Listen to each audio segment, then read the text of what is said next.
Hello everyone, welcome to GATE academy. तो हमारा vector calculus theorem चल रहा है। मिस्टर स्टोक्स पढ़ा चुका हूँ, फिर ग्रीन्स थ्योरम का एप्लीकेशन बता चुका हूँ। तो इन सब बातें जब हम कर रहे थे इन सब के बारे में, तो आप देखे होंगे कि एक आधी क्वेश्चन में मैं पोलर कोऑर्डिनेट भी यूज किया। एक दो क्वेश्चन में मैं यूज किया क्योंकि बहुत ज्यादा टफ होता नहीं है, एक इंजीनियर जानता है। बट फिर भी मेरे को लगता है कि एक वीडियो सिर्फ पोलर कोऑर्डिनेट पे थोड़ा सा बना देता हूँ। तो आज का जो पार्ट है application of polar coordinates in vector calculus, जिससे कि एक स्टूडेंट को कुछ भी डाउट ना रहे, बेसिक आइडिया रहे। क्योंकि फिर मैं डाइवर्जेंस थ्योरम पढ़ाऊंगा तो फिर वहां पे सरफेस की बातें और वॉल्यूम की बातें भी होने वाली है। इसलिए अब देखो क्या होता है, जब भी हम बात करते हैं पोलर कोऑर्डिनेट सिस्टम की ना, तो आपके पास मान लो कि मेरे पास एक एक्सिस लिया, आपके पास मान लीजिए ये एक्स है, ये वाई, टू डायमेंशन आपके पास ले लिया, एक्स और वाई, और एक पॉइंट ले लिया। अब ये जो पॉइंट है आपको पता है, जैसे मैं अलग से बना देता हूं आपके लिए, ठीक है, मैं आपको अलग से बना देता हूं क्या, टू डायमेंशन प्लेन की बात हम कर रहे हैं, एक्स वाई फिगर 2D, इधर 2D प्लेन, ठीक है। अब 2D प्लेन में अगर मैं बोलूं कि सर यहां पे एक पॉइंट है, यहां पे एक पॉइंट जी फर्स्ट कोऑर्डिनेट में, तो सर यहां से x की कोई वैल्यू होगी, y की कोई वैल्यू होगी। एक ये पॉइंट P है, x कॉमा y कोई वैल्यू होगी जी। तो हम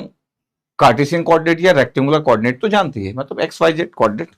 और टू डायमेंशन में एक्स वाई प्लेन। तो यहां पर टू डायमेंशन प्लेन है आपके पास, is the x y plane, ठीक है। यहां से देखते रहना, ओके। मोबाइल वो कर देता हूं। तो अभी आपके पास अगर मैं एक्स वाई प्लेन में आपके पास कोई पॉइंट्स रखा हुआ है और ये आपका ओरिजिन हो गया। अब मान लेते हैं कि अगर मेरे को इसको पोलर कोऑर्डिनेट में कन्वर्ट करना है, तो rectangular coordinate system, the x y plane that means the rectangular coordinate या कार्टेशियन कोऑर्डिनेट। अब मैं बोल रहा हूं कि देखो ये जो पॉइंट्स है, इसका आपके पास डिस्टेंस बोल देता हूं, इसको हम आर लिख लेते हैं ये, और यहां से एक थीटा बना लेते हैं एंगल, जैसे एक्स एक्सिस से हॉरिजॉन्टल से एक एंगल बना लिया हम लोग, और हम बोल रहे कि थीटा, और आर आपके पास डिस्टेंस। अब अगर ये थीटा है तो कॉस थीटा इक्वल टू क्या होगा, ये आपके पास ये तो एक्स है, this one is the x, but मैं बोल रहा हूं कि कॉस थीटा की वैल्यू क्या होगी। सर कॉस थीटा बेस अपन हाइपोटेन्यूस होता है, बेस कितना एक्स है, हाइपोटेन्यूस कितना आर है, तो एक्स की वैल्यू कितनी होगी सर आर कॉस थीटा, इसलिए हम आर कॉस थीटा पुट कर लेते हैं, x equal to r cos theta इसलिए पुट कर लेते हैं। और यही वाला अगर आपके पास थीटा है, और यहां से अगर मैं बात कर लूं, यहां से अगर मैं बोलूं कि कितना 90 माइनस थीटा, फिर कॉस थीटा इक्वल टू फिर से ले लूं यहाँ पे, तो ये वाला एंगल कितना होगा, अगर ये थीटा है तो ये टोटल 90 है, तो 90 माइनस थीटा, ये 90 माइनस थीटा हुआ ये वाला एंगल, इधर 90 माइनस थीटा। तो अगर मैं बोलूं कि इसमें भी कॉस लगा दूं कि कॉस 90 माइनस थीटा कितना होगा, कॉस 90 माइनस थीटा कितना होगा, तो अगेन आपका बेस अपन हाइपोटेन्यूस बेस y है, इसका बेस y, जैसे इसका बेस x था, यहां से देख रहे अपन, ऐसे देख रहे हैं, यहां से y और डिवाइड बाई r है, but cos 90 minus theta actually sine theta हो गया, sine theta equal to y by r हो गया। पहले भी बताया हूं थोड़ा बहुत, बट अगर मैं ध्यान से देखूं आपके पास कि क्या है, तो आपको दिखेगा यस सर y की वैल्यू कितना है, y की वैल्यू है r साइन थीटा। ये तो पता आपके पास x और y की वैल्यू पता चल गई। अगर मैं बोलूं कि जब आपको x पता है y पता है, तो ये पाइथागोरस थ्योरम से अगर मैं रिजल्टेंट की बात करूं कि रिजल्टेंट कितना होगा, तो आप बोलो कि सर पाइथागोरस थ्योरम से तो x square plus y square होगा, और देखो सेटिस्फाइड भी कर रहे हैं, x square plus y square under root x की वैल्यू कितना है सर आर कॉस थीटा, तो आर कॉस थीटा का होल स्क्वायर करो, yes sir r square cos square theta, y का sir r square sine square theta, या r sine theta लिख देता हूं मैं, उसका स्क्वायर कर देता हूं, तो आर साइन थीटा का होल स्क्वायर। ध्यान से देखो ये रिजल्ट किसका बराबर आ रहा है, आर स्क्वायर में से आर बाहर आ गया, तो cos square theta plus sign square theta 1 होता, तो सेटिस्फाइड कर रहे हैं बिल्कुल। इसलिए कभी कभी हम इस पॉइंट को बोल देते हैं कि यहाँ पे एक पॉइंट P है, इसी P पॉइंट को हम बोल देते हैं कि हम आर कॉमा थीटा लिख रहे हैं। तो ये आपके पास जो रेक्टेंगुलर कोऑर्डिनेट सिस्टम में था, ये आपके पास किसमें था, रेक्ट और कार्टेशियन, रेक्टेंगुलर और कार्टेशियन इसमें था। यही वाली चीज को हम लिख दे रहे पोलर फॉर्म में, जहां पे एंगल इन्वॉल्व हो जाता है, इधर पोलर कोऑर्डिनेट या पोलर रिप्रेजेंटेशन, पोलर फॉर्म या पोलर कोऑर्डिनेट भी बोल देते हो। ये रेक्टेंगुलर या कार्टेशियन से पोलर कोऑर्डिनेट में चेंज हो गया। तो जब भी हम चेंज करते हैं तो हम बोल देते हैं कि एक्स को आर कॉस थीटा ले लेना, और वाई को क्या ले लेना सर आर साइन थीटा ले लेना। इसलिए हम जब भी बात करते तो ऐसी बात करते हैं, जैसे आपको आइडिया है, कुछ नहीं, एक्स वाई प्लेन एक 2D प्लेन था आपके पास, हम यूज भी किए, बट फिर भी आज का मेरा जो काम था कि बंद कर दिया क्या, तो आज का मेरा जो काम था वो ये था कि थोड़ा सा आपको आइडिया हो जाए, इसके लिए कंफ्यूज मत होना। यहां से जब आप देखोगे तो ये बेस है और ये हाइपोटेन्यूज है, तो अभी भी कॉस लगा है, लेकिन 90 माइनस थीटा था, तो ये बाद में साइन थीटा बन गया। ये यही आपके पास लिखा होगा कि थीटा की वैल्यू आपके पास लिखा है आर कॉमन थीटा है। अगर थीटा थीटा की बात की जाए तो उस फॉर्म में लिखा है r is the distance from the origin. हम बात कर ही रहते हैं कि आर क्या है, तो बोले आर डिस्टेंस है from the origin, theta is the angle from the reference axis, x axis है ये आपके पास है। आर की वैल्यू वेरी कर रही है आपके पास जीरो से लेके इन्फाइनाइट तक, थीटा वेरी कर रहा है जीरो से 2 पाई तक। पूरा अगर मैं बात कर दूं तो थीटा जीरो से लेके 2 पाई तक ये, और आर की वैल्यू जीरो से इन्फाइनाइट, क्योंकि कितना भी आपके पास ओरिजिन से डिस्टेंस हो सकता है up to zero to infinite, ये आपके पास आर का रेंज हो गया। ये द पोलर प्लेन आर और थीटा के फॉर्मेट में जहां पे एंगल इन्वॉल्व हो जाता है और ये आर इन्वॉल्व हो जाता है, जो डिस्टेंस है आपके पास from the origin, that means the polar coordinate system. Okay अच्छा, एप्लीकेशन पोलर कोऑर्डिनेट सिस्टम का क्या है कि पोलर कोऑर्डिनेट ना सिंप्लीफाई कर देता है कैलकुलेशन जहां पे भी सर्कुलर और रेडियल सिमेट्री इन्वॉल्व होता है। अगर ध्यान से अगर आप देखोगे कि इसका काम क्या है, तो ये जहां पे भी सर्कुलर और रेडियल आपके पास जो इन्वॉल्वमेंट होता है वहां पे चीजों को आसान कर देता है, कैन सिंप्लीफाई द कैलकुलेशन, इसलिए तो इसका यूज है आपके पास।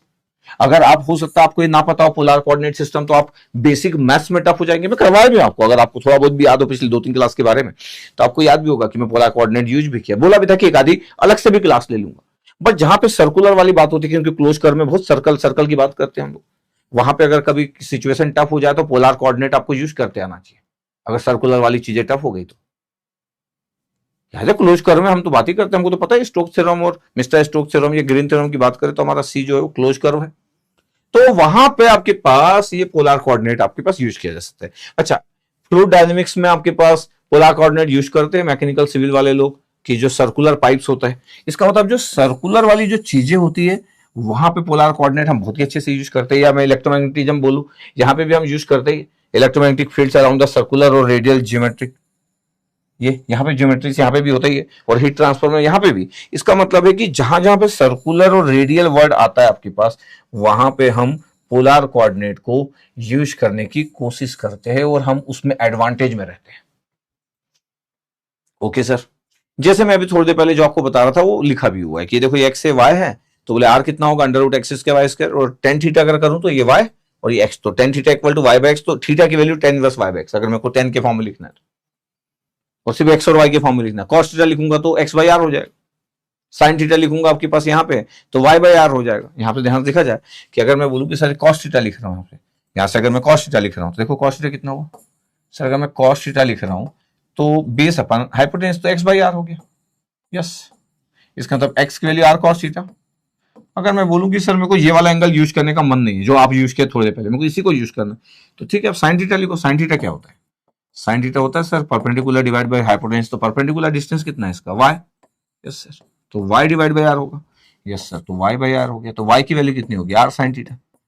तो डायरेक्ट ही आपके पास कॉस और साइन थीटा आपके पास बात कर लिए, तो फिर मेरे को ये एंगल निकालने की जरूरत नहीं पड़ी 90 माइनस थीटा जो मैं यूज किया था, डायरेक्ट यही इसी में कॉस थीटा इसी में साइन थीटा लगा।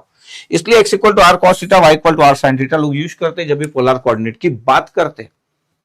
इट्स वेरी वेरी इंपॉर्टेंट, कई बार कैलकुलेशन टफ हो जाता है बट ये आपकी हेल्प करता है इजी कैलकुलेशन के लिए। अब आपके पास कार्टेशियन कोऑर्डिनेट में आपके पास ठीक है, हमको तो वो कोई इशू नहीं है, कार्टेशियन कोऑर्डिनेट तो हम यूज कर ही लेते हैं, आप जैसे जानते ही हो। जब मैं लाइन इंडिकेशन में कार्टेशियन कोऑर्डिनेट सिस्टम जब मैं यूज करता हूं लाइन इंडिकेशन में, तब तो कोई इशू भी नहीं होता है क्योंकि मेरे को एक्स की वैल्यू पता है, तो जब मैं डीएक्स करता हूं तो मेरे को पता चल जाता है। इसका मतलब है कि अगर मैं लाइन इंडिकेशन में कार्टेशियन कोऑर्डिनेट अगर यूज भी कर रहा हूं, मतलब सॉरी पोलर अगर मैं यूज भी कर रहा हूं, polar form in line indication use कर चुके हैं इन लाइन इंडिकेशन, तो कोई भी इशू इसलिए नहीं होता है क्योंकि बहुत ही आसान रहता है। कैसे आसान रहता है भाई, एक्स की वैल्यू जो हो गई वो आर कॉस थीटा है, तो फिर डीएक्स आपको चाहिए, लाइन इंडिकेशन है ना, तो डीएक्स के लिए क्या होगी minus r sine theta, it's very simple. जहां पे डीवाई होता है तो y equal to r sine theta होता है, तो डीवाई की वैल्यू क्या होती है, ये हो गया आर कॉस थीटा, ये डीएक्स है आपके पास, ये डीवाई है, लाइन इंटीग्रेशन इतनी जरूरत पड़ती है इसलिए ज्यादा टफ होता नहीं। लेकिन अगर मेरे को सरफेस इंटीग्रेशन की जरूरत पड़े जहां पे डीएक्स डीवाई की बात होती है, ये तो लाइन इंटीग्रेशन हो गया। सोचो अगर मैं सरफेस इंटीग्रेशन की बात करूं कि sir polar form in surface integration, line indication is very simple, polar form in surface indication. ये हम कभी यूज नहीं किए, सरफेस इंडिकेशन में पोलर फॉर्म यूज नहीं किए। क्यों? क्योंकि फिर उस केस में ना मेरे को ये पता होना चाहिए कि यार dx dy आपके पास होता है ds, ds का मैग्नीट्यूड, ये ds dy, तो ये आपके पास पोलर फॉर्म में क्या होता होगा, दैट इज इंपॉर्टेंट। ये पोलर फॉर्म में क्या होता है? अगर आपको लग रहा है कि सर dx dy जैसे है तो मैं सर r और थीटा है तो dr और d थीटा लिख दूंगा, ये गलत है। dr d थीटा नहीं होता जैसे dx dy होता है। dx dy की जो वैल्यू होती है ना वो dr d थीटा नहीं होता है, वो r dr d थीटा होता है सरफेस में। लाइन इंडिकेशन में तो किसी को डाउट ही नहीं, इज वेरी वेरी सिंपल। लेकिन जब मैं सरफेस में बात करता हूं तो dr d थीटा ऐसा नहीं होता। आप ऐसा नहीं बोलोगे कि सर x और y सर दो पॉइंट थे, यहाँ पे r और थीटा है तो sir dx dy dr d theta हो जाएगा, नो। तो इसकी स्टोरी जो है वो बड़ी डिफरेंट है कि जब हम बात करते हैं polar form in surface integration तो लोग याद कर लेते हैं, मतलब कोई बात ही नहीं, सभी लोग याद कर लेते हैं, जितने भी इंजीनियर्स लोग होते हैं अपने कॉलेज में भी याद कर लेते लोग।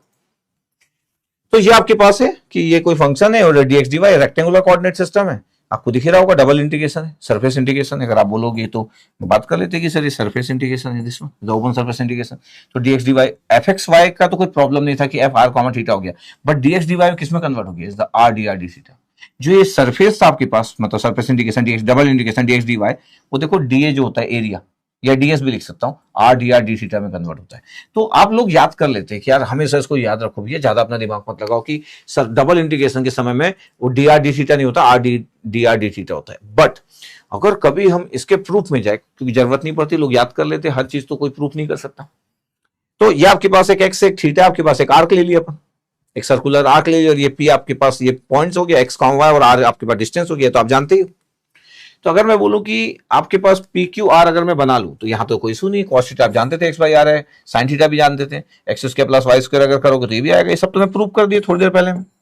वेरी सिंपल, ये तो मैं पूरा बता चुका हूं। वो एक पॉइंट लिया, वहां से उसको ट्रायंगल बना दिया, ये आर, ये ओरिजिन को आर मान लिया, ये पी और क्यू, पी क्यू आर ले लिया, आर आपके पास ये है लेंथ है, थीटा आपके पास है ये, तो बस फिर हम बता दिए कि एक्स वाई और आर में क्या रिलेशन होगा और थीटा में क्या रिलेशन होगा, is very simple.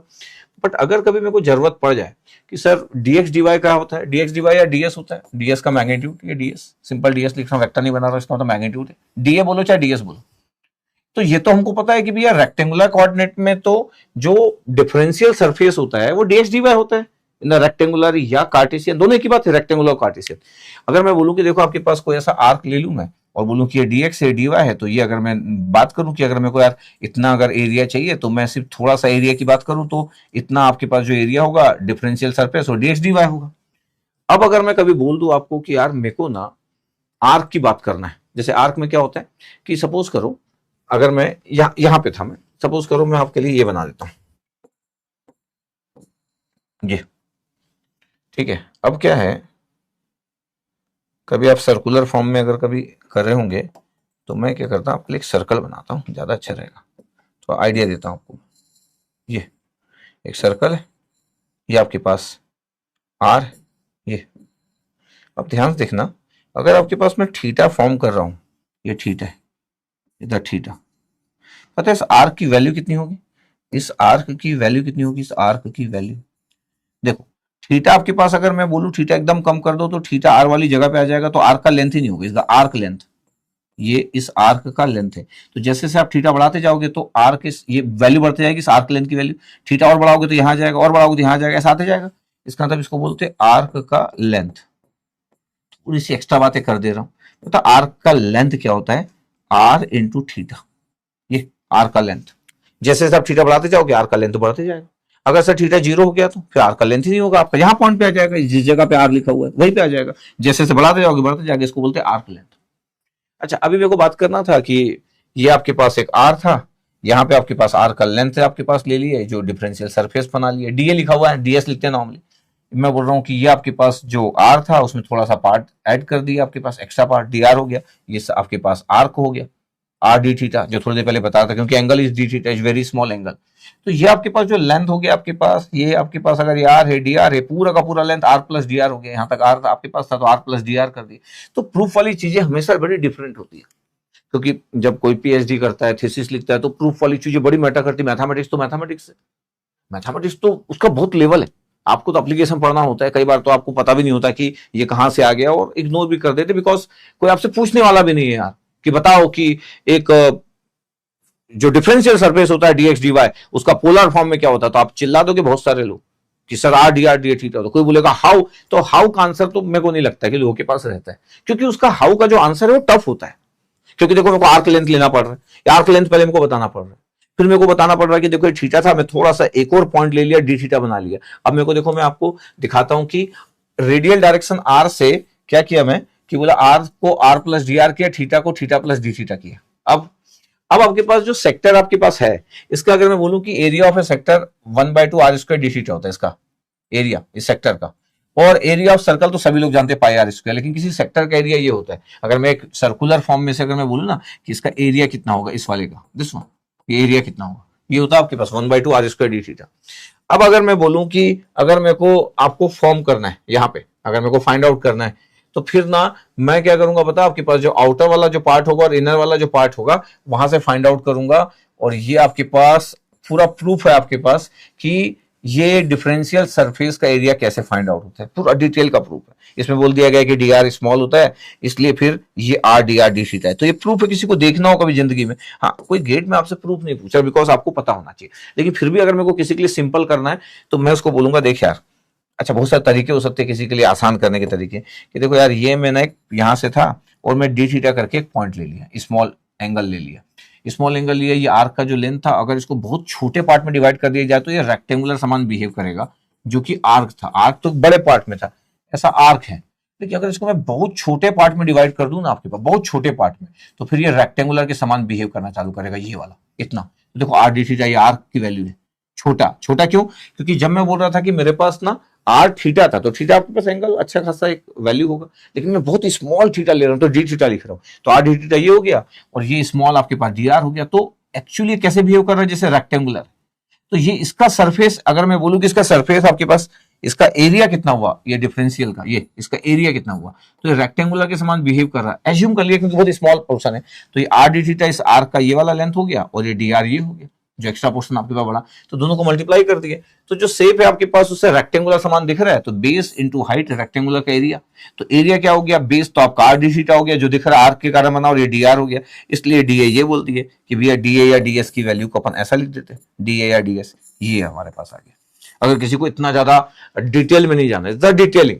Is a very good detailing. लेकिन कई बार ऐसा होता ना कि सर इतना, सर आप थीसिस विसिस तो नहीं कर पाऊंगा सर, मैं तो नॉर्मल एक मैथ्स पढ़ने वाला स्टूडेंट हूँ सर, मैं सब कहाँ कर पाऊंगा कि एरिया ऑफ सेक्टर देखूं और फिर मैं बात करूं और कितनी बातें होगी। तो ठीक है डिटेलिंग था, लेकिन आपको लगता है कि सर इसको ईजी कर दो, एकदम ईजी बोलो, जिससे कि एक थोड़ा देहाती लैंग्वेज में बहुत ईजी रहे, मतलब एकदम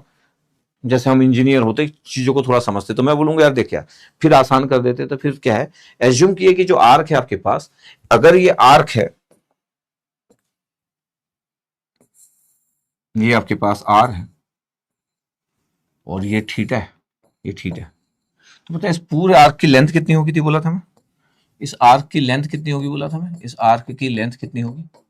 इस आर्क की length sir r, r theta,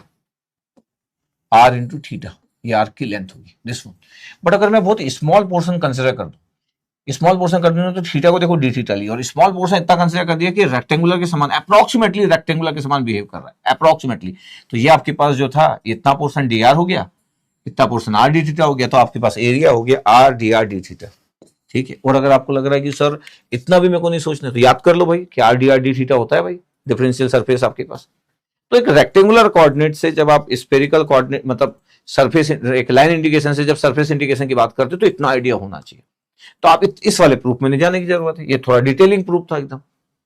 ये थोड़ा डिटेलिंग प्रूफ था, आप इसको छोड़ दिए। आप बोले कि सर मेरे को तो सिर्फ सब इतना बेसिक सा बता दो सर, तो बता दिए इतना बेसिक सा।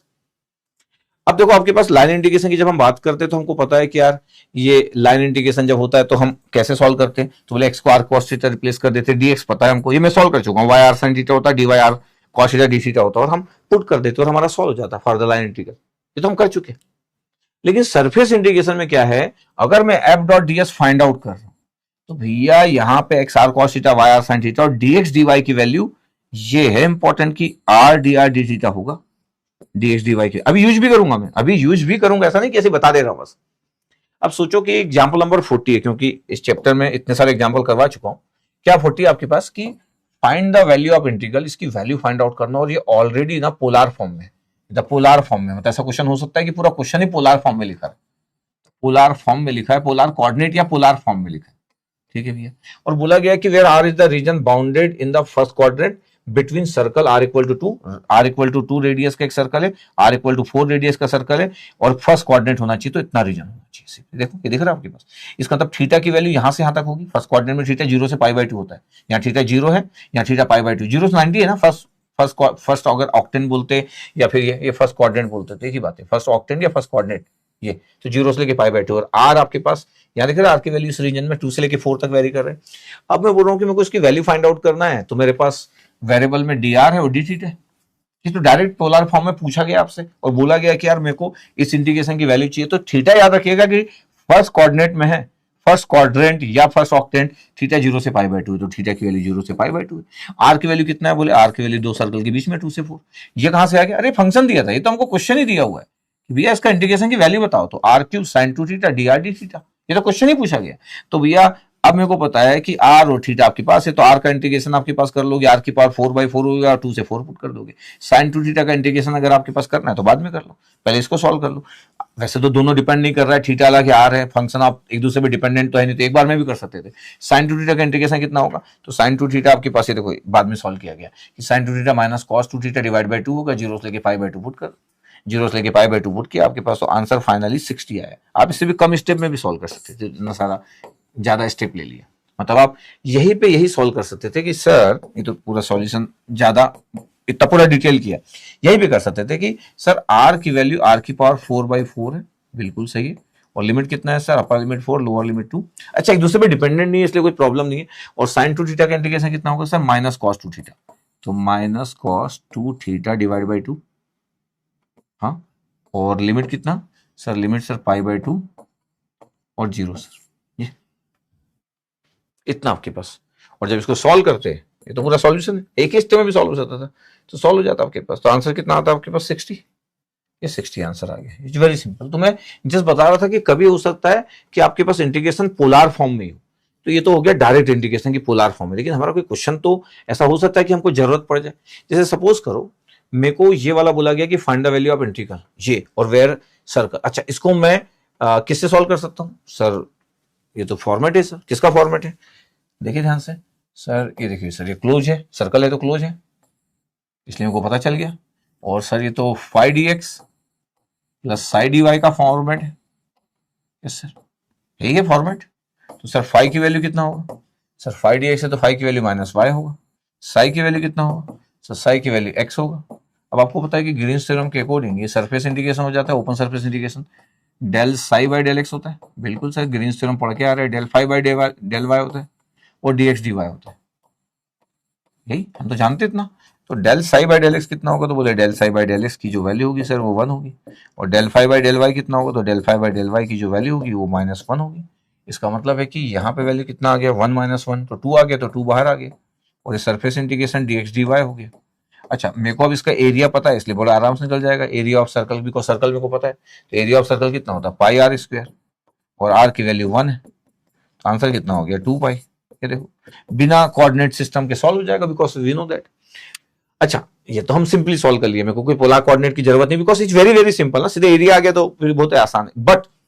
कई बार ऐसा होता है कि लोगों को बहुत पोलर कोऑर्डिनेट यूज करने का मन करता है, क्योंकि अच्छी जगह में तो पोलर की जरूरत पड़ेगी, यहाँ तो जरूरत नहीं है, यूज किया जा सकता है लेकिन यहाँ नीड नहीं है एक्स्ट्रा कि भैया पोलर के बिना नहीं होगा, बन जाएगा, इट्स वेरी सिंपल फंक्शन।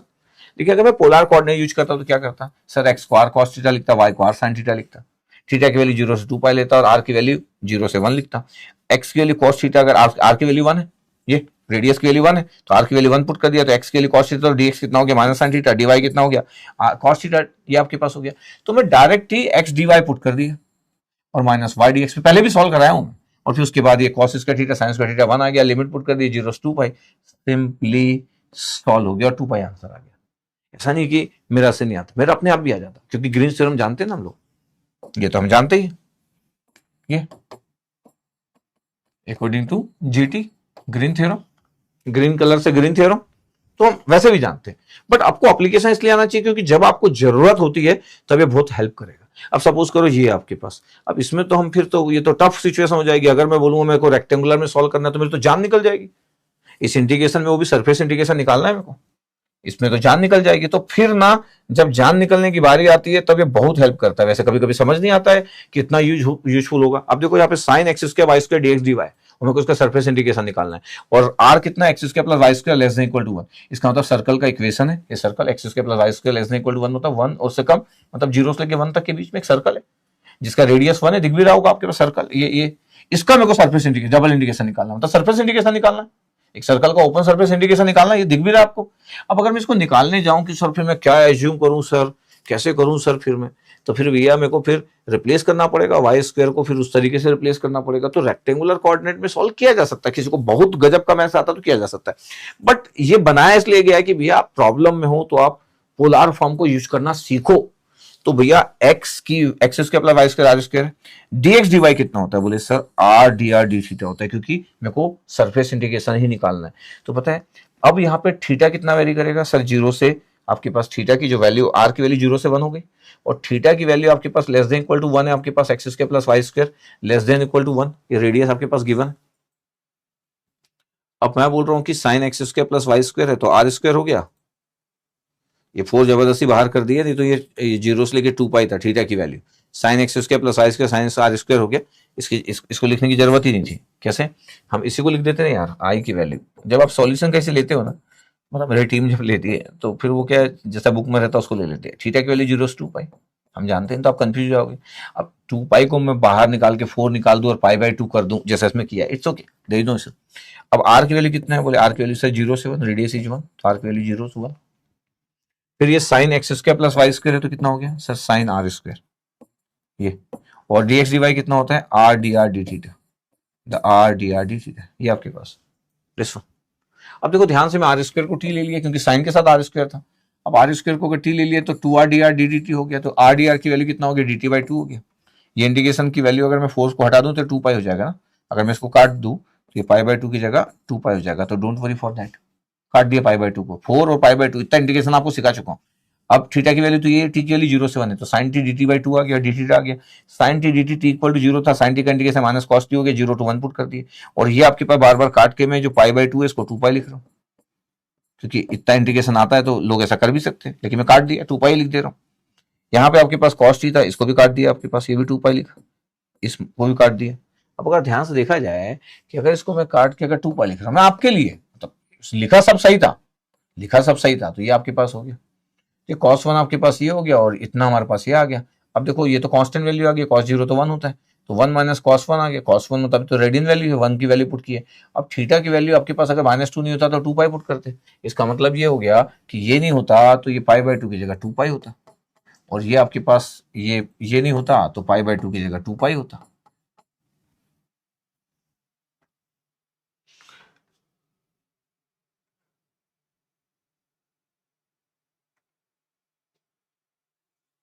और अच्छा 4 था ना आपके पास, 4 था, 2 नहीं था वो, तो 4 था आपके पास, डी टी बाई 2 था तो 4 था आपके पास। ये 4 वाले को कट किए थे तो 2 बचा था यहाँ पे, ये 4 वाला कटता तब 2 पाई था। और आपको अगर ये 4 को कट करके 2 पाई था, 2 पाई आप कर रहे हो, 2 से आपके पास 4 आपके पास ये नहीं था, 2 पाई था, तो इसका मतलब कि 1/2 चलते भी रहेगा, ये 1/2 चलते भी रहेगा आपका हर बार, पूरा 1/2 हर बार चल रहा है, 1/2 हर बार चल रहा है। क्योंकि मैं वो वैसा मैथ्स नहीं चाहता था इसलिए हटा दिया। नहीं तो आप अभी एक नया स्टूडेंट सोचेगा सर ये 2 पाई को सर 4 बाहर करके पाई बाई 2 कर दिए, तो आपको इंटीग्रेशन आना चाहिए। मैं इंटीग्रेशन पढ़ाया हूं, ठीक है। तो 1/2 आपके पास हर जगह था, 1/2 हर जगह था आपके पास, 1/2 ये, तो 1/2 से आपके पास ये 2 पाई था, 2 कैंसिल आउट हो गया था, आपके पास ये पाई आ गया, ये आई की वैल्यू, ये तो answer will be same, answer में कोई चेंज नहीं होगा। काटा क्यों मैं बोला कि मेरे को नहीं करना है कि मैं जो 0 से लेके 2 पाई थीटा की जो वैल्यू वेरी कर रही थी, this one is the good, theta की वैल्यू वेरी कर रही थी 0 से 2 पाई। तो कई बार हमारे पास मैथमेटिकल फंक्शन को हम लिख सकते हैं कि ये पाई बाई 2 कर दिए और 4 को बाहर निकाल लिया। ऐसा हम तब करते जब हमको गामा फंक्शन यूज करना रहता, तो यूज ऑफ गामा फंक्शन, अभी तो मैं गामा फंक्शन की जरूरत नहीं पड़ी, तो गामा फंक्शन के केस में ऐसा करना पड़ जाता है, गामा फंक्शन के केस में ऐसा करना पड़ जाता है, ठीक है। तो ये तो आपके पास इजीली सॉल्व हो गया था। लेकिन मैं बताना चाह रहा हूं कि देखो सरफेस इंटीग्रेशन कोई पोलर कोऑर्डिनेट बोल रहा है कि नहीं बोल रहा है, आपको आना चाहिए इतना। अच्छा, मैं आपको एक आधी क्वेश्चन भी दिखाता हूँ। ये गेट 2023 का क्वेश्चन है, ध्यान देखना। गेट 2023 का क्वेश्चन आया आपके लिए। अब क्या है क्वेश्चन? क्वेश्चन नंबर 150 पे पहुंच गए। बोला है कि ये क्लोज कर्व है shown in the figure is describe by, और आर की वैल्यू 1 प्लस कॉस थीटा है। आर की वैल्यू 1 प्लस कॉस थीटा, बड़ा इंपॉर्टेंट फिगर है, पता है आपके पास। और where r equal to this this. अच्छा, आर की वैल्यू ये होती तो हमको पता है पोलर फॉर्म है। एक्स की वैल्यू आर कॉस थीटा भी बोला है, वाई की वैल्यू आर साइन थीटा भी बोला है, मतलब तो पोलर फॉर्म का स्टाइल हो गया। The magnitude of line integral of the vector field, magnitude बोला तो लाइन इंटीग्रल आप फाइंड आउट करोगे एफ का, और अराउंड द क्लोज कर्व, ये जो क्लोज कर्व दिया है ये आपके पास क्वेश्चन था। अच्छा, जब लाइन इंटीग्रेशन कोई बोल रहा है इसका क्या मतलब है? सर लाइन इंटीग्रेशन बोल रहा है इसका मतलब क्या है? लाइन इंटीग्रेशन बोल रहा है क्लोज कर्व के अराउंड में एफ डॉट डीएल, ये बोल रहा है ना एफ डॉट डीएल। अब डीएल तो आप जानते हो कि sir where dl equal to क्या होता है, where dl equal to dl या डीआर वेक्टर, इट्स ओके। क्या होता है, एक्स वाई प्लेन है तो d x i plus d y j, तब पढ़ाया हूं मैं आपको। डीजेड नहीं लिख रहा हूं क्योंकि जरूरत नहीं है। डी आर या डीएल ये होता है, और एफ वेक्टर ये। अच्छा, ये आपके पास एक फिगर दिख रहा है और ये सर्कल नहीं है, और आर की वैल्यू 1 प्लस कॉस थीटा है, बड़ा इंपॉर्टेंट बोला मैं, ठीक है, ध्यान समझना आप। अब अगर मैं बोल रहा हूं कि यार देखो एफ वेक्टर क्या था, देखना ध्यान से, 2023 का क्वेश्चन। हाँ, एफ वेक्टर क्या था, तो बोले F vector sir minus y i है, बिल्कुल ठीक है, प्लस क्या भैया एक्स जे है सर, एक्स जे, ठीक है। एफ डॉट डीएल कितना होगा sir, F dot d r या dl sir minus y d x होगा, बिल्कुल सही है, प्लस एक्स डी वाई होगा। तो लाइन इंटीग्रेशन कितना हो गया भैया, line integration close line integration, close आपके पास कर्व है एफ डॉट डी आर क्या हो गया sir, close line integral sir ये minus y d x plus x d y. अब बोले इसको सॉल्व करना है, कुछ भी नहीं है, कैसे सर, ये तो फॉर्मेट बन गया सर, क्या format sir, phi d x plus psi d y ना सर, ये फॉर्मेट बन गया। और अकॉर्डिंग टू ग्रीन्स थ्योरम जो होता है, ये होता है del psi by del x minus del phi by del y. तो जो सिंपली एक्स वाई प्लेन में होते हैं उसको तो ग्रीन्स थ्योरम की हम हेल्प ले लेते हैं। अब आपके पास क्या है, बोले फाई की वैल्यू कितना है, तो बोले फाई की वैल्यू माइनस वाई, ध्यान सुनना। और साई की वैल्यू कितना है, तो बोले साई की वैल्यू एक्स है। तो del psi by del x कितना हो गया, तो बोले del psi by del x 1 हो गया। Del phi by del y कितना हो गया, तो बोले -1 हो गया। दोनों का डिफरेंस कितना हो गया, तो बोले 2 हो गया। इसलिए del psi by del x minus del phi by del y is equal to 2 आ गया। इसका मतलब क्या है कि एफ डॉट डी आर की वैल्यू अगर आपको फाइंड आउट करना है, क्वेश्चन सॉल्व नहीं हो, याद रखिएगा। ये बोला था लाइन इंटीग्रेशन फाइंड आउट करो, एफ डॉट डी आर की वैल्यू ये था आपके पास, पता कितना आ गया सॉल्व होने के बाद, 2 ओपन सरफेस इंटीग्रेशन क्या आया था, dx dy, बता dx dy, तो dx dy, तो सर ये होता क्या है, अच्छा ये 2 है और ये क्या होता है sir, area, area of close curve, बस अब इसके आगे नहीं बनेगा आपसे, एरिया ऑफ क्लोज कर्व। क्यों भैया, अगर सर्कल रहता वो तो आप एरिया जानते हो, रेक्टेंगुलर रहता तो जानते, अब दुनिया में हर फिगर के एरिया तो जान नहीं सकते। अब वो जो फिगर बना हुआ उसका एरिया आपको क्या पता है क्या, इसका एरिया बता दोगे क्या, ये क्वेश्चन था, इसका एरिया पता है क्या सर, नहीं पता, बस खत्म हो गया, अब नहीं बनेगा क्वेश्चन। आप सही हो, यहां तक एकदम सही हो, लेकिन एरिया ऑफ क्लोज कर तो फिर नहीं बनेगा सर। हाँ, मैं यही बोल रहा हूं। अब देखना ध्यान से, आपको पता है ये फिगर में बड़ा इंपॉर्टेंट लिखा, ये कार्डोइड बोलते हैं, आपके पास हार्ट शेप का है कार्डोइड, कार्डोइड करके आप इस ये फिगर आपके पास बहुत फेमस फिगर होता है, ठीक है। और आर की वैल्यू क्या थी मैं बताता आपको, मस्त बताता हूँ, ठीक है, देखना आर की वैल्यू कितना था, 1 प्लस कॉस थीटा, ये आर की वैल्यू 1 प्लस कॉस थीटा, इसको बोलते हैं आपके पास ये कॉर्डोइड। ये हार्ट शेप प्लेन फिगर होता है, defined in the locus of point lying on the circumference of a circle that is rolling externally. ये बड़ा ही इंपॉर्टेंट फिगर होता है, जस्ट थोड़ा सा इन्फॉर्मेशन, बाकी तो मैं भी और कुछ बातें बता रहा हूँ। तो ये जो कार्डोइड होता है आपके पास हार्ट शेप का होता है। अब देखो मैं इसको कैसे बताऊंगा, देखना ये r equal to 1 plus cos theta, तो sir r function of theta है, बिल्कुल सही भैया, आर फंक्शन ऑफ थीटा, ऐसे क्वेश्चन था, आर फंक्शन ऑफ थीटा। अगर मैं बोलूं कि यार मैं थीटा की वैल्यू अगर पुट करना चालू करूं कि थीटा और आर की वैल्यू क्या होगी, F function of theta, theta अगर मैं 0 पुट कर दूं तो क्या होगा, थीटा अगर मैं 90 पुट कर दूं तो क्या होगा, थीटा अगर मैं 180 पुट कर दूं तो क्या होगा, थीटा अगर मैं 3 पाई बाई 2 मतलब 270 पुट कर दूं तो क्या होगा, या theta equal to 2 pi, theta का रेंज तो 0 से लेके 2 पाई है, फिगर में भी दिख रहा है पूरा का पूरा। अब देखना ध्यान से, थीटा 0 पुट करूं तो कितना होगा सर, 1 प्लस कॉस 0, कॉस 0 1 होता है, तो 1 प्लस 1 2 आ गया सर, बिल्कुल सही। पाई बाई 2 पुट करूंगा तो 1 plus cos 90 sir, cos 90 degree में, तो रेडियन में पाई बाई 2 90 0 होता है, 1 प्लस 0 कितना आंसर आएगा सर, 1 आएगा। चलो पाई पुट करूं तो 1 प्लस कॉस 180 सर, कॉस 180 कितना आता है -1, ये तो जीरो आ जाएगा, बिल्कुल सही। 3 by 2 sir 1 plus cos 270, cos 270 और कॉस 90 जीरो ही होता है, तो 1 प्लस जीरो तो 1 आ गया। और 2 पाई तो 1 प्लस कॉस 360, देखना ध्यान से मैं क्या बताने वाला हूँ सर, कॉस 361 होता है सर, 2 आ गया। ये पुट कर दिया, ये देखा आपके पास। ओके सर, अगर मैं बोलूं कि यार मेरे को ना ये फिगर ड्रॉ करना है, कौन सा, ये थीटा और ये फंक्शन ऑफ थीटा जिसको आप आर बोल रहे हो, ये थीटा इक्वल टू जीरो पे कितना आया था, अच्छा ये तो पता ही आपको क्या कि यहाँ थीटा जीरो है, और एंटी क्लॉकवाइज जाओगे तो थीटा यहाँ पे 90, हाँ ये तो पता ही, बट फिर भी बता देता हूँ। और यहाँ पे थीटा सर 180, चलो ठीक है, यहाँ पे थीटा 270 सर, एंटी क्लॉकवाइज में एंगल पॉजिटिव होते हैं, और जहाँ जीरो होता है वही 360 होता है। चलो अच्छी बात है कि सब आपको पता है। अब अगर मैं बोल रहा हूँ कि देखो यार थीटा इक्वल जीरो पे वैल्यू 2 थी, मतलब सबसे ज्यादा वैल्यू यही थी,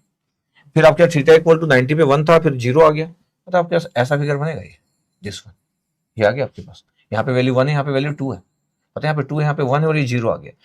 सेकंड इंपॉर्टेंट चीज की फिर से आप अगर ध्यान देखोगे तो फिर से आपके पास जो वैल्यू है 1 2 आपके पास हो रहा है, इसका मतलब है कि ये ना ऐसा बनता है फिगर, ये दिस वन, ये हार्ट शेप बन रहा है, इसका मतलब है कि थीटा की वैल्यू बढ़ती जा रही है, और यहाँ पे थीटा की वैल्यू 180 था, इस जगह पे थीटा की वैल्यू 180 था, थीटा 180, जहाँ जीरो हो गया, यहाँ पे थीटा की वैल्यू 90, जहाँ पे वैल्यू 1 हो गई, यहाँ पे थीटा की वैल्यू 270, जहाँ पे फिर से 1 हो गया, और ये फिर से 360, यहाँ पे थीटा जीरो, देखो ये हार्ट शेप का बना आपके, ये फिगर बनता है, कार्डोइड बोलते हैं अपन। It very interesting figure, engineering करते समय में आप इस फिगर को देखे होंगे, हो सकता है थीटा की वैल्यू पुट करके देखे होंगे, लेकिन ऐसा पता होना चाहिए। अच्छा इसका एरिया कैसे पता होगा, दुनिया के हर फिगर का एरिया थोड़ी पता होगा, सर्कल रेक्टेंगुलर का एरिया जानते हो काफी, ये आपके फिगर बन रहा है आपके पास, और यही हमारे को दिया हुआ था क्वेश्चन में, और अब इसकी एरिया की जरूरत भी है, यही फिगर दिया, देखा, यही फिगर ये था, इसलिए बनाया ये, देखो, और ये ऐसा जा रहा है आपके पास, उसमें तो एरो नहीं बना, अगर आपको देखना है तो ये ऐसा है, ये थीटा की वैल्यू बढ़ाते जा रहे, ये फिर यहां से ये। अच्छा किसी को थोड़ा बहुत डाउट अगर आ जाए तो एक मस्त चीज बताता हूँ, क्या कि सर ये F of theta 1 plus cos theta है, हाँ सर एफ ऑफ थीटा ना 1 plus cos theta, F of theta मतलब आर 1 प्लस कॉस थीटा। अगर मैं बोलूं कि F of minus theta put करो तो sir 1 plus cos of minus theta होगा, बिल्कुल सही। कॉस माइनस थीटा कितना होता है सर, कॉस थीटा होता है, तो सोचो ये फिर से वही आ गया, इसका मतलब है एफ ऑफ माइनस थीटा अगर एफ थीटा आ गया तो पता है इसको क्या बोलते हैं, इवन फंक्शन बोलते हैं, इवन फंक्शन। इतना सारा कैलकुलस पढ़ाया हूं, इवन फंक्शन, इवन फंक्शन पता है क्या होता है, symmetrical about y axis, symmetrical about y axis, symmetrical about vertical axis, vertical axis, इसलिए वर्टिकल एक्सिस में सिमेट्रिकल है। सिमेट्रिकल अबाउट आपके पास क्या लिखा है, वर्टिकल एक्सिस क्यों लिख दिया, इवन फंक्शन है ना,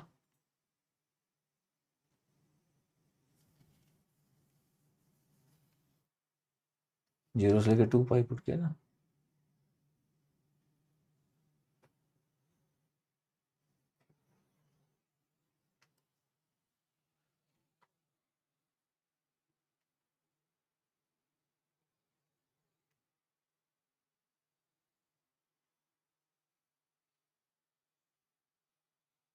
एक्चुअली वो इस लाइन के सिमेट्रिकल है, यहाँ पे वर्टिकल एक्सिस ये वाला हो गया, ये this one symmetrical about the theta, इस लाइन के सिमेट्रिकल है, वो लिखने में फिर वो ऐसा आ जाएगा, तो इस वाले बात को इवन फंक्शन, इस बात को आपको अगर सिमेट्रिकल अबाउट वर्टिकल एक्सिस है ना, या फिर थीटा एक्सिस भी लिख सकते हैं आपके पास, जो थीटा एक्सिस है आपके पास। अब वर्टिकल एक्सिस आप बोलोगे सर ऐसा सिमेट्रिकल है आपके पास, तो दोनों सिमेट्रिकल कहाँ दिख रहा है, इधर और उधर, नहीं भैया ये इसके लिए हुआ थीटा लाइन, ये हुआ, तो इसके ऊपर और इसके नीचे देखो सेम है,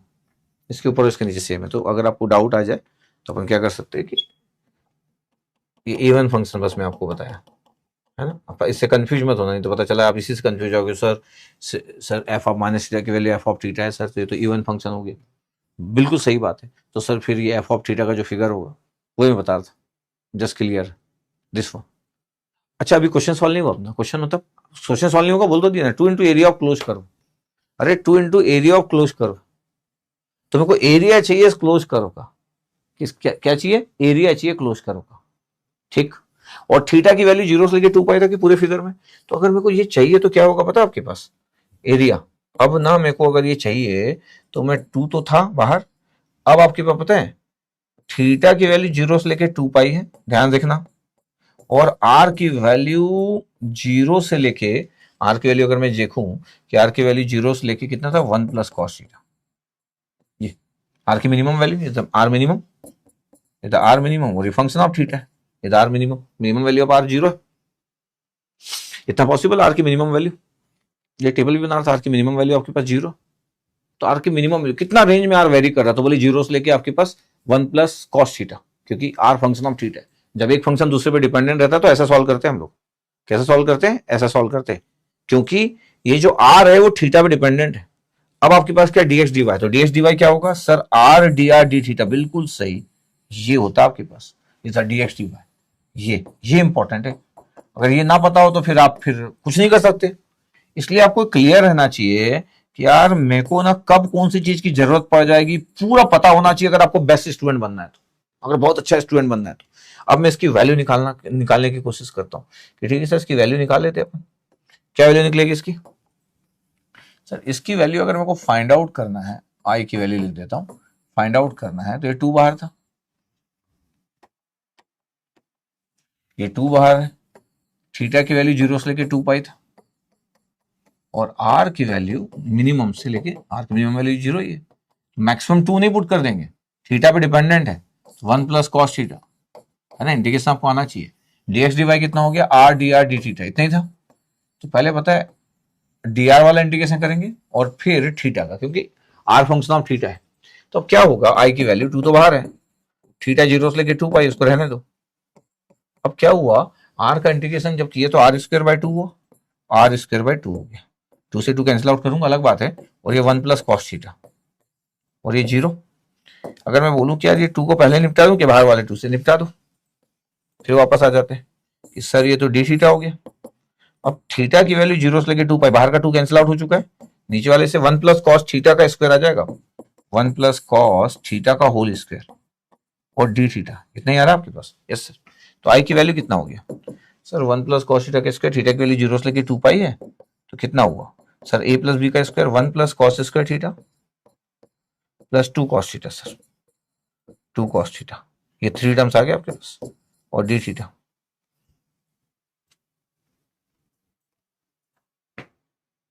कितना लिख रहे हैं, यस सर, थीटा की वैल्यू 0 से लेके 2 पाई, 1 प्लस कॉस थीटा का स्क्वायर, ठीक है सर। अब देखना ध्यान से, अब मैं बोल रहा हूं कि आपके पास जो वैल्यू है उस वैल्यू को निकालना है आपको, 3 पार्ट में डिवाइड हो गया है, तो 0 से लेके 2 पाई, 1 प्लस कितना था कॉस स्क्वायर थीटा था, प्लस 2 कॉस थीटा था, ठीक है, आराम सॉल्व कर लेंगे, आपको कोई इशू नहीं। फिर आपको क्या ट्रिग्नोमेट्री आना चाहिए, तो कॉस 2 थीटा इक्वल टू कितना होता है, कॉस 2 थीटा इक्वल टू होता है 2 कॉस स्क्वायर थीटा माइनस 1,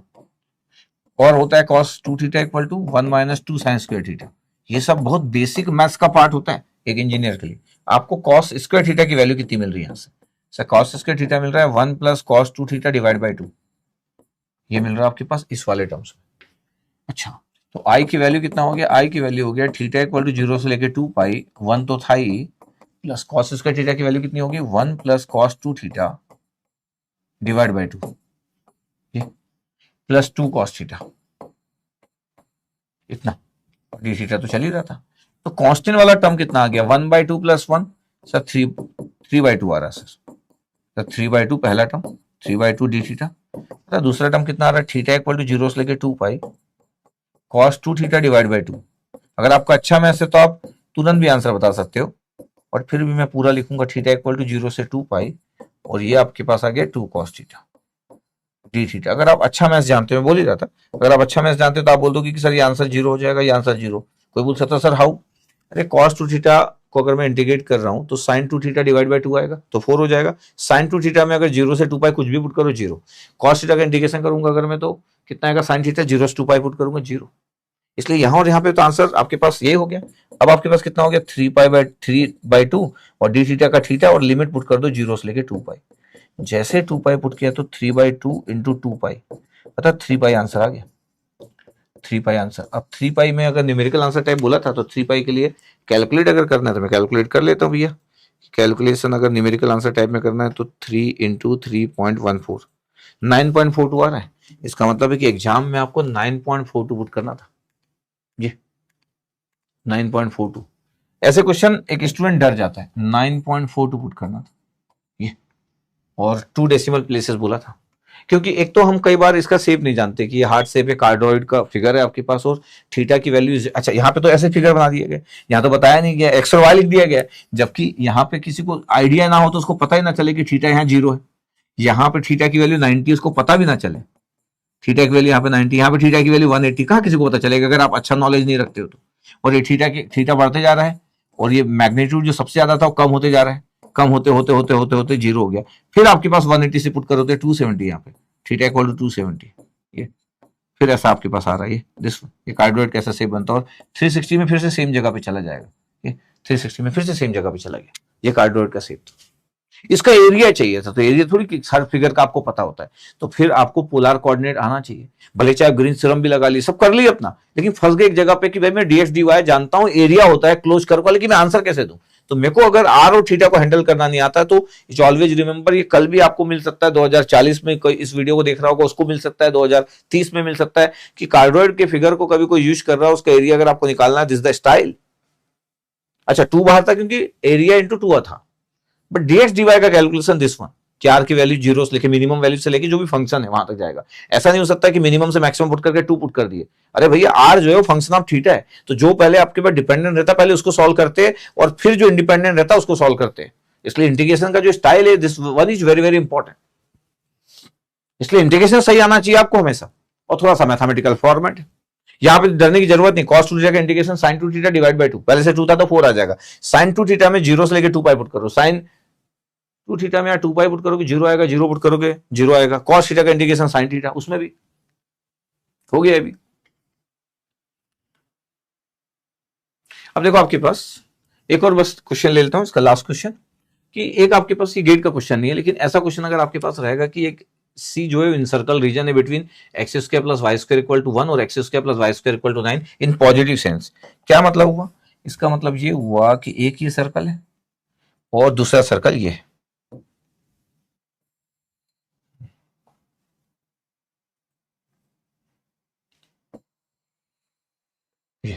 ये दूसरा सर्कल है। अब मैं बोल रहा हूं कि एक आपके पास जो है वो आर इक्वल टू 3 वाला रेडियस है,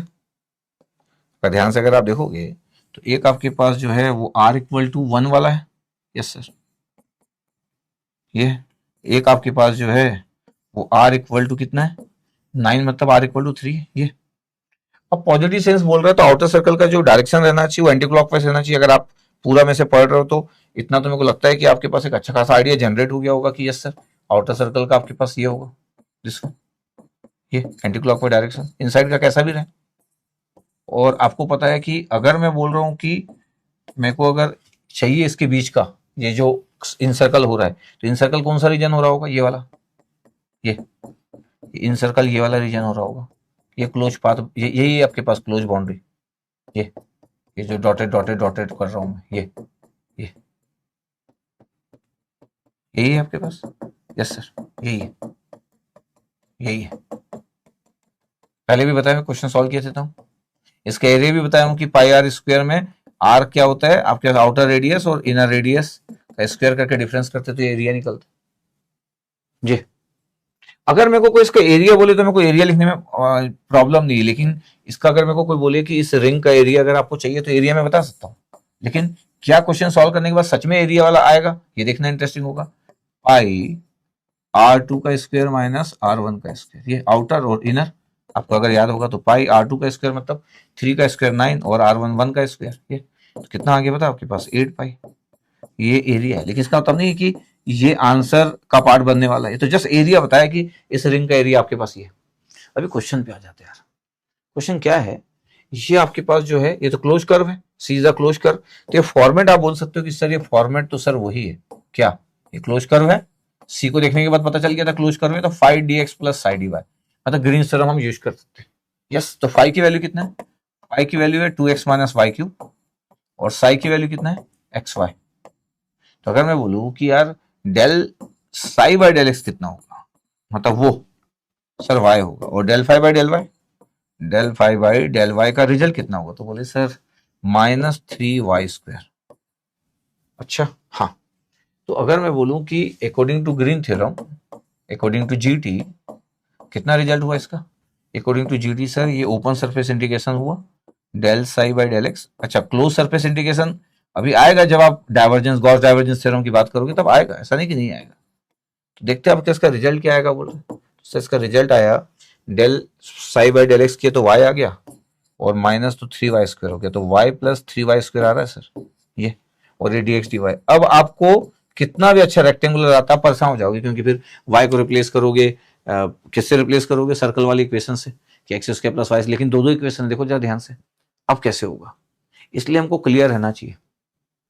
इसलिए हमको क्लियर रहना चाहिए कि अभी हम कैसे डील करेंगे। वैल्यू ऑफ लाइन इंटीग्रल आपके पास है, इतना दिखा, तो अब ना क्या होगा पता आपके पास, ये इंटीग्रेशन मेरे को फाइंड आउट करना है। तो अब मैं बोल रहा हूँ कि यार मेरे को ये इंटीग्रेशन जो फाइंड आउट करना है, इसमें तो दो रेडियस था, क्या क्या निकला आपके पास y plus 3y², yes sir y plus 3y² और dx dy। ये इतना अच्छा क्वेश्चन अभी नहीं आया आपके गेट में कि आप ऐसी सिचुएशन में आ जाए और दो दो सर्कल भी हो, फ्यूचर में सब यूज होने वाला है। तो मैं बोल रहा हूँ जब पोलर कोऑर्डिनेट यूज करते हो तो क्या करते हो आप सर, देखिए सर आप ध्यान देखना, x इक्वल टू, हाँ कलर चेंज करने का मन था मेरा यार, कलर चेंज करो भाई, हाँ x equal to r cos theta, r fix नहीं क्योंकि आर के दो वैल्यू है, तो ये हुआ y equal to sir r sine theta, ये आर की वैल्यू कहां से कहां वेरी कर रहा है सर 1 से 2 तक, ये इंपॉर्टेंट है, दो रिंग है तो 1 से लेके 2 तक वेरी करेगा, ठीक है। थीटा की वैल्यू 0 से लेके 2 पाई तक, 0 से लेके 2 पाई तक, और मैं बोल रहा हूं कि यार dx dy कितना होगा, तो dx dy होगा r dr d theta, again ये इंपॉर्टेंट, पता आपके पास दो रेडियस है, तो i की वैल्यू अगर मैं सॉल्व कर रहा हूं तो ये r की वैल्यू 1 से लेके 2 तक होगा, ठीक है अभी लिख देते अपन, और थीटा की वैल्यू आपके पास 0, तो थीटा की वैल्यू 0 से लेके 2 पाई, और r की वैल्यू 1 से लेके 3 तक, y की वैल्यू कितना है, y की वैल्यू है r साइन थीटा, 3y² कितना होगा, 3y² कितना होगा, तो 3r² साइन स्क्वायर थीटा, ये हुआ देखना ध्यान से,